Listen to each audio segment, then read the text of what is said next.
بسم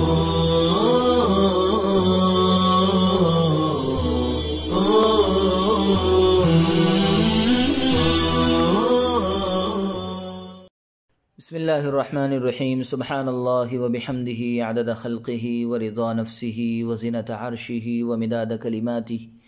وصلی اللہ وسلم علی نبینا محمد وعلی آلہ واصحابہ وبارک وسلم تسلیما کثیرا کثیرا۔ بسم اللہ الرحمن الرحیم۔ ثم اعلم ان اصول الفقه له حد اضافی وحد لقبی وغایة وموضوع، ولما لم يذكره المصنف طويناه على غره، ولكن لا بد هاهنا من ان يعلم ان علم اصول الفقه علم يبحث فيه عن اثبات الادلة للاحكام، فموضوعه على المختار هو الأدلة والأحكام جميعا، الأول من حيث أنه مثبت والثاني من حيث أنه مثبت۔ پھر خوب غور کر لو کہ اصول فقہ کی ایک تعریف اضافی ہے اور ایک تعریف لقبی ہے اور ایک غرض ہے اور ایک موضوع ہے۔ چونکہ ماتن نے ان چیزوں کا تذکرہ نہیں کیا ہے، اس لیے ہم نے بھی انہیں ان کی پہلی حالت پر لپیٹ دیا ہے۔ لیکن یہاں اتنی بات ضرور جان لینی چاہیے کہ اصول فقہ ایسا علم ہے جس میں احکام شرعیہ کو دلائل سے ثابت کرنے کے متعلق بحث کی جاتی ہے۔ چنانچہ علم اصول فقہ کا موضوع قول مختار کی بنا پر دلائل اور احکام کا مجموعہ ہے۔ اول تو اس لحاظ سے کہ وہ مثبت ہے، دلائل اس لحاظ سے موضوع ہے کہ وہ مثبت ہے، اور احکام اس لحاظ سے موضوع ہے کہ وہ مثبت ہے۔ عزیز طلبہ کرام، ملا جیون شارح نور الانوار رحمہ اللہ تعالی نے فرمایا کہ کسی بھی فن کی تصنیف و تالیف کو شروع کرنے کے لیے اس فن کی تعریف، غرض اور موضوع کو بیان کرنا ضروری ہوتا ہے، اور پیش نظر کتاب نور الانوار فن اصول فقہ میں ہے، اور اصول فقہ کی دو تعریفیں ہیں، تعریف اضافی جس کو حد اضافی کہا، تعریف لقبی جس کو حد لقبی کہا ہے۔ اس کی ایک غرض ہے اور ایک اس کا موضوع ہے۔ پس ماتن نے یعنی صاحب المنار نے چونکہ ان چیزوں کا تذکرہ نہیں کیا، لیکن ہم نے کیا ہے۔ آغاز کتاب میں ہم نے مقدمۃ العلم اور مقدمۃ الکتاب کے تحت ساری باتیں بالتفصیل بیان فرمائی ہے۔ اس لیے صاحب المنار نے چونکہ ان چیزوں کا تذکرہ نہیں کیا ہے، اس لیے ہم نے بھی شارح فرما رہے ہیں انہیں ان کی پہلی حالت پر چھوڑ رکھا، یعنی ان کا تذکرہ نہیں کیا ہے۔ ہاں اتنی بات ضرور ذہن نشی کر لینی چاہیے کہ اصول فقہ ایسا علم ہے جس میں احکام شرعیہ کو دلائل شرعیہ سے ثابت کرنے کے متعلق بحث کی جاتی ہے۔ علم فقہ کے موضوع میں 3 قول ہے۔ نمبر 1 فقط دلائل، نمبر 2 فقط احکام، نمبر 3 دلائل اور احکام کا مجموعہ۔ یہ علم فقہ کا موضوع ہے۔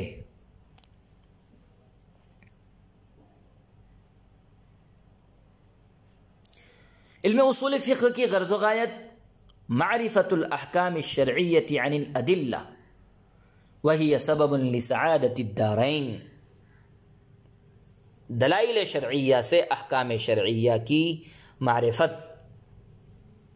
استنباط مسائل کے طریقے کو جاننا،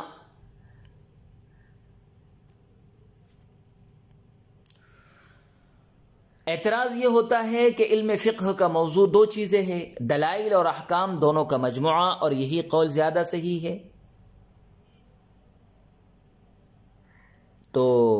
علم اصول فقہ کا موضوع دو چیزیں ہوئی، اور اس سے تعدد موضوع لازم آ رہا ہے، اور تعدد موضوع مستلزم ہوتا ہے تعدد علم کو، جبکہ علم تو ایک ہے اور اس کے موضوع دو ہو رہے ہیں، تو دو موضوع کا ہونا ثابت کرتا ہے کہ علم بھی دو ہو۔ اس کا جواب یہ دیا ہے کہ موضوع ایک ہی ہے، موضوع میں تعدد نہیں ہے، کیونکہ ادلہ مثبت ہے، ثابت کرنے والے ہیں، اور احکام مثبت ہے، دلائل سے جنہیں ثابت کیا جاتا ہے، یعنی احکام ادلہ کا نتیجہ اور اثر ہے، لہذا کوئی اشکال نہیں رہا۔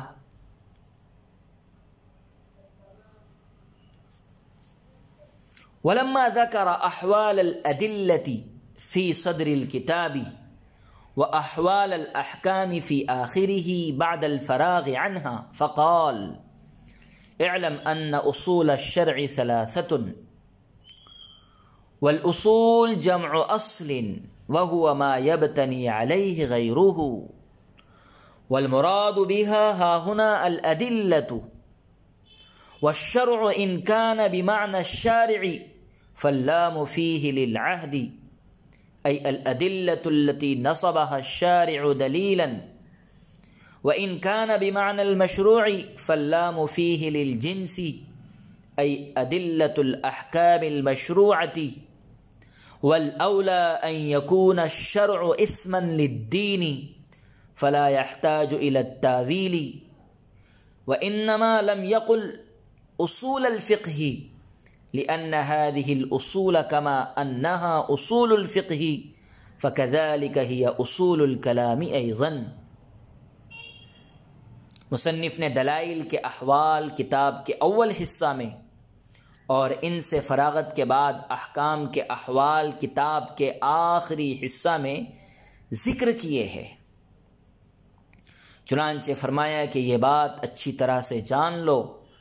کہ شریعت کے اصول تین ہیں، اصول اصل کی جمع ہیں، وَهُوَ مَا يَبْتَنِي عَلَيْهِ غَيْرُهُ، اور اصل ایسی شے ہے جس پر دوسری شے کی بنیاد ہوتی ہے، اور اس جگہ اصول سے دلائل مراد ہے، اور لفظ شرع اگر شارع کے معنی میں ہیں تو اس میں الف لام عہد کا ہے، یعنی وہ ادلہ جن کو شارع نے دلیل قرار دیا ہے، اور اگر مشروع کے معنی میں ہیں لفظ الشرع مشروع کے معنی میں ہیں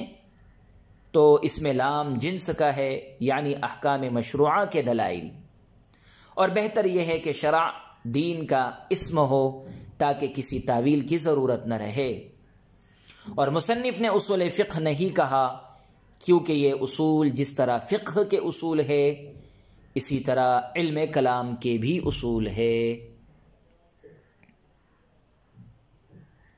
شارح عزیز طلبہ کرام، شارح علیہ الرحمہ نے فرمایا کہ مذہب مختار پر اصول فقہ کا موضوع دو چیزیں ہیں،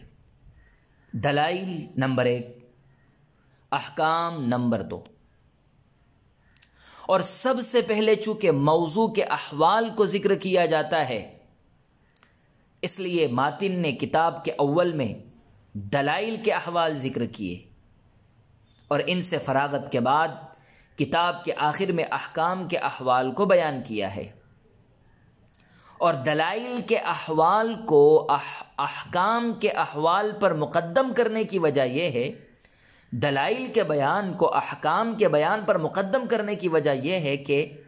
دلائل از قبیل اصول ہے اور احکام از قبیل فروع ہے، اور اصول چونکہ فروع پر مقدم ہوتے ہیں اس لیے دلائل کے احوال پہلے اور احکام کے احوال بعد میں ذکر کیے گئے ہیں۔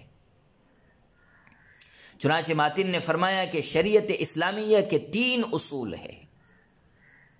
موضوع 2 چیزوں کا مجموعہ ہے، دلائل اور احکام سے مراد اصول ہے، اور شریعت اسلامیہ کے 3 اصول ہیں، الاصول جمع اصل، اس عبارت سے ایک سوال کا جواب ہے۔ سوال یہ ہے کہ متن میں اصول الشرعی، اصول الشرعی انا کا اسم ہونے کی وجہ سے محمول علیہ ہے، اور ثلاثۃ خبر ہونے کی وجہ سے محمول ہے، اور حمل کے لیے ضروری ہے کہ محمول اور محمول علیہ کے درمیان افراد، تثنیہ، جمع، تذکیر اور تانیث میں اتحاد ہو، حالانکہ اس جگہ اتحاد موجود نہیں ہے کیونکہ لفظ ثلاثہ جمع ہے اور لفظ اصول مفرد ہے، اور لفظ اصول اس لیے مفرد ہے کہ یہ قعود اور جلوس کے وزن پر ہے، اور قعود اور جلوس دونوں مفرد کے اوزان میں سے ہے، پس لفظ اصول جو مفرد کے وزن پر ہے وہ بھی مفرد ہوگا۔ اس کا جواب یہ ہے کہ اصول جس طرح قعود اور جلوس کے وزن پر ہے اسی طرع فروع کے وزن پر بھی ہے، اور فروع جمع کے اوزان میں سے ہے، لہذا اصول اصل کی جمع ہوگی جیسا کہ فروع فرع کی جمع ہے، اور جب اصول لفظ اصول جمع ہیں تو اصول اور ثلاثہ کے درمیان عدم اتحاد کا اعتراض واقع نہ ہوگا۔ صاحب نور الانوار نے فرمایا کہ لغت میں اصل ایسی شے کو کہتے ہیں جس پر دوسری چیز کی بنیاد ہوتی ہے، لیکن یہاں اصول سے دلائل مراد ہے، دلائل شرعیہ، اور قرینہ سیاق ہے، یعنی اگلی عبارت قرینہ ہے، اس لیے کہ کتاب، سنت اور اجماع دلائل ہے، کتاب، سنت اور اجماع امت دلائل ہے، اور دلائل مراد لینے کی وجہ یہ ہے کہ علم کے مسائل دلائل پر مبنی ہوتے ہیں۔ والشرع ان کان، اس عبارت سے ایک سوال کا جواب ہے۔ سوال یہ ہے کہ لغت میں شرع کے معنی اظہار کے آتے ہیں، جیسا کہ باری تعالیٰ نے فرمایا شرع لکم من الدین ما وصى به نوحا، یعنی ظاہر کیا تمہارے لیے دین میں وہی جس کا حکم کیا تھا حضرت نوح کو علیہ السلام۔ اب مصنف کی عبارت کا ترجمہ یہ ہوگا اعلم ان اصول الشرعی، اظہار کے 3 اصول ہیں، حالانکہ اصولی حضرات اس بات احکام کے دلائل بیان کرتے ہیں، نہ کہ اظہار احکام کے دلائل۔ یہ اعتراض ہے۔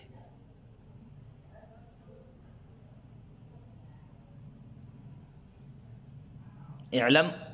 ان اصول الشرعی، شرع کے معنی اظہار کے آتے ہیں، اور جب اظہار کے آتے ہیں تو معلوم مطلب یہ ہوا کہ اظہار کے 3 اصول ہیں، ان اصول الشرع ثلاثہ، اور اصولی حضرات اس بات احکام کے دلائل بیان کرتے ہیں، نہ کہ اظہار احکام کے دلائل۔ شارح رحمۃ اللہ علیہ نے اس کے 2 جواب تحریر کیے ہیں۔ پہلا جواب یہ ہے کہ شرع مصدر اسم فاعل شارع کے معنی میں ہے، اصول الشرعی یہ شرع مصدر شارع کے معنی میں، اصول الشارعی جیسے عدل عادل کے معنی میں ہے، اور الشرع کا الف لام عہد کے لیے ہے، اور معہود رسول اکرم صلی اللہ علیہ وسلم کی ذات اقدس ہے۔ اس صورت میں اصول کی اضافت شرع بمعنی شارع کی طرف مضاف کی تعظیم کے لیے ہوگی، جیسے بیت اللہ، ناقۃ اللہ میں تعظیم مضاف کی خاطر اضافت کی گئی ہے۔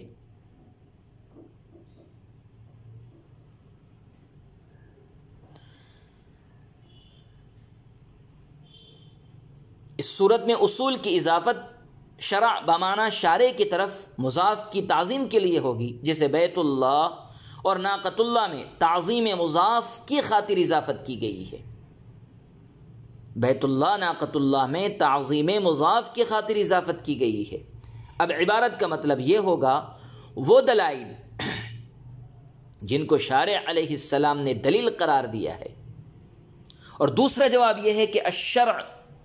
مصدر المشروع اسم مفعول کے معنی میں ہے، اور الف لام جنس کے لیے ہے۔ اعلم ان اصول المشروع ثلاثۃ، یعنی احکام مشروعہ کے دلائل 3 ہیں۔ دونوں جوابوں کا حاصل یہ ہوا کہ الشرع اپنے مصدری معنی یعنی اظہار پر محمول نہیں ہے، اور اعتراض اظہار کے معنی پر محمول کرنے کی صورت میں تھا، بلکہ لفظ الشرع مبنی للفاعل شارع کے معنی میں ہے یا مبنی للمفعول مشروع کے معنی میں ہے، احکام مشروعہ کے معنی میں ہے، اور مبنی للفاعل یا مبنی للمفعول مراد لینے کی صورت میں کوئی اعتراض واقع نہیں ہوتا۔ ملا جیون رحمۃ اللہ علیہ نے فرمایا کہ اولا اور اظہر یہ ہے کہ اس جگہ لفظ الشرع مصدری معنی میں نہ ہو بلکہ دین کا اسم جامد ہو، اور الف لام عہد کا ہو، تو اس صورت میں لفظ الشرع سے دین قویم یعنی ہمارے نبی حضرت محمد صلی اللہ علیہ وسلم کا دین مراد ہوگا۔ اس تیسرے احتمال کی وجہ اولویت یہ ہے کہ سابقہ دونوں احتمالوں میں مصدر کو فاعل یا مفعول کے معنی میں لینے کی وجہ سے مجاز کا ارتکاب کرنا پڑ رہا ہے۔ شرع کو مصدر کے معنی سے ہٹا کر اس میں فاعل کے معنی میں لینا پڑ رہا ہے، یا اس میں مفعول کے معنی میں لینے کا ارتکاب اس میں مفعول کے معنی میں لینا پڑ رہا ہے۔ دین کا اسم جامد قرار دینے کی صورت میں کسی تعویل کی ضرورت نہیں پڑے گی۔ مصدر کو فاعل کے معنی میں یا مفعول کے معنی میں لینے کی وجہ سے معنی مجازی کا ارتکاب کرنا لازم آ رہا ہے، اور لفظ الشرع کو اسم فاعل اور اسم مفعول کے معنی میں نہ لے کر دین کا اسم جامد قرار دینے کی صورت میں کسی تعویل کی ضرورت نہیں پڑتی ہے، اور کلام کا چونکہ مجاز وغیرہ کی تعویل سے محفوظ ہونا اولا ہے۔ کلام کو معنی مجازی میں استعمال کرنے سے زیادہ بہتر یہ ہے کہ اس کو اپنے حقیقی معنی میں استعمال کیا جائے، اور یہ کہا جائے کہ یہاں لفظ دین متین کا اسم جامد ہے۔